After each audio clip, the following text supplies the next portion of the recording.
I'm in Adair Village. I wasn't expecting to be here in the middle of what's a pretty extensive housing development. Don't actually know if this is in Adair Village or just in Benton County. And this is the opposite of a coda to my main activity, which will be in the forest. But I'm looking at all these houses, and to me, there's a lot of houses for a place that doesn't even have a grocery store. There's like a market, and I'd like to live next to the forest, but also all these people have like a 6-mile drive to buy a quart of milk, and that would kind of get to me. So we are at Adair Village, and we've been here before, but today something different because we're starting from here. We're going to be walking up this road and then walking for a while back home, hiking in the McDonald-Dunn Forest. So right now I'm on a connector trail, a foot trail between two gravel roads. Took a little shortcut, at least I hope it's a shortcut. Just off the main entrance, going to the main north-south road in the forest.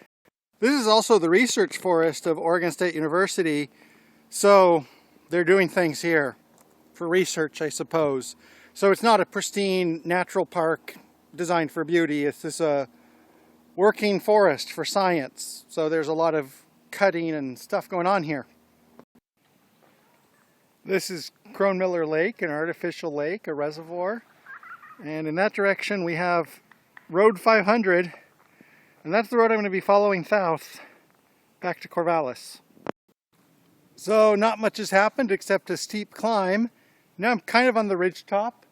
There will probably be a little bit of up and down, I hope not too much. And I'm going to be following this road, Harry J. Nettleton Road, aka Road 500, for a couple miles. Hello. And it's interesting to me because a couple of miles, I mean, the amount I'll be walking is not too much further than going to a neighborhood grocery store. But when you're out in the woods, even on a wide, smooth trail like this, it can be more than that. And right now it's about a little bit after 2:30. Sun sets in 4 hours, but I'm a little bit nervous. Just a little bit. As mentioned, this is a research forest, so there's signs here that actually explain what they were doing. And each stand, how it is being managed. So here, a small difference, 100 square feet basal area per acre versus 90 square foot basal area per acre. So a lot of little small things going on here that they're researching. And a lot of times those small things can make a big difference, or maybe not, I don't know. So I'm still cruising along on the same road. When I go on a walk like this, there's phases. When I was in Adair Village, I was actually kind of annoyed. Had to cross the highway. Then when I got in, a little bit of anxiety because the trail system in the beginning is kind of complicated. Then I had a long hike, and then finally I get to this main road / trail. And right now I'm kind of on cruise control, just moving along. The miles are flowing right by. So this is kind of like the flow part of the walk. But at the same time, I mean, I do have a little bit of anxiety.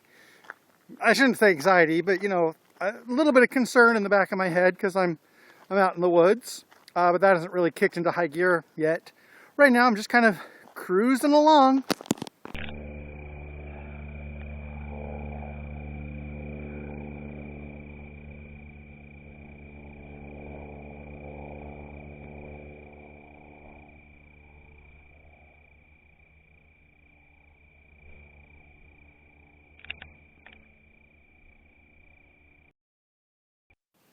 One thing about this walk, and I've been doing this for several miles, several hours too, is that I haven't really seen a lot of natural diversity. In part, that's the time of year. It's autumn, so things are slowing down. And I have seen some things. I saw an eagle, a squirrel, some frogs. But also, forests like this, they look beautiful and they are full of wildlife, but it's a little bit less obvious to see wildlife in a forest than it is in like a wetland or something. And there's probably extraordinary wildlife all around me. There's probably a bear, a puma, foxes, coyotes within a mile of me at most. But I can walk through the forest and all I can see, or all I might see, is like a squirrel or something. So I'm at Lewisburg Saddle where the gravel road crosses a paved road. And I talked about being nervous because I was in the woods. Now, to put that in perspective, just a little bit outside of the city, it's actually pretty popular here, even crowded, and there's lots of people. So, not exactly a dramatic adventure. I'm going to continue along this road, and I'm more than halfway home. It's 4 p.m., about 3 hours until it gets dark.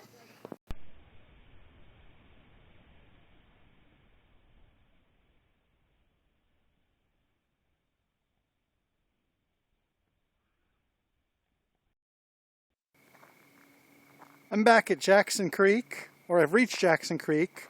I've been here before. In February I came here, and at the time that was the entire day's trip. And I said in that video I never went more than a couple thousand feet from the entrance right ahead.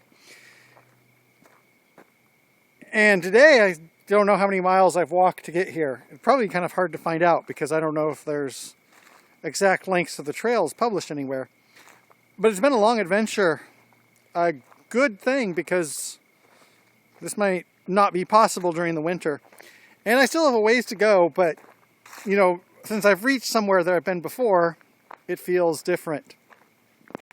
This is also the part of a walk that can be one of the best or one of the worst times. On one hand, you know, I feel safe. The challenges are over. It's pretty straightforward what I have to do. So I'm just kind of rolling on home.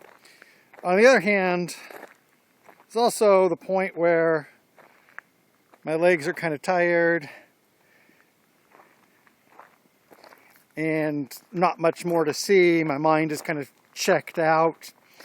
I still have a ways to go. Probably still an hour to get home, at least. Still have to climb another hill and come down the hill, which can be the hardest part. Going up isn't a problem, but going down can be hard on my ankles and my knees. This makes a very nice, obvious landmark. Lets me know where I am. And I'm continuing on this trail. Sun sets in about half an hour. And I'm probably just outside of Corvallis city limits, so in a pretty good condition. So I'm back at the Timber Hill and Chip Ross area where we've been before. And back to the city. Had a good walk. It's kind of interesting at certain points, you know, when I'm out, I kind of really just hit a flow. And I feel at one with my surroundings, however we want to put that, almost in a mystical way. Today I had a good walk and I came a long way, anywhere from 6 to 10 miles. I'll have to add it all up later. On some pretty nice territory, but I never really felt that. You know, had a good walk, had a good day, but I'm not like awash in an oceanic experience of unity with nature. Those things, they can't be planned or arranged. They just happen or not. Now, going back to Corvallis, right over there. 3 spooky, 5 me. As I said earlier, there's a lot of wildlife in the forest, but we don't always see it. And there I didn't see anything bigger than a squirrel. Then on my way back, here I am just walking through a neighborhood park in Timber Hill. You know, nice suburban neighborhood.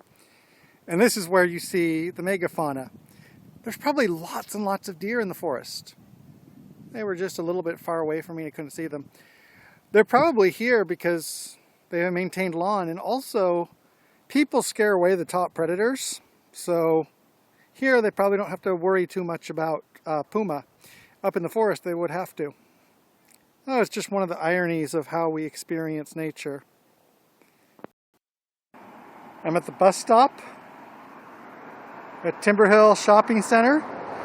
After all that walking, just going to take the last mile or so home on the bus. It's getting dark and my feet are pretty tired and there's nothing particular to see after all of that. So, just waiting for the bus, and this concludes the adventure. Also, this puts Adair Village into logic. It's connected to the network of all the other places I've walked.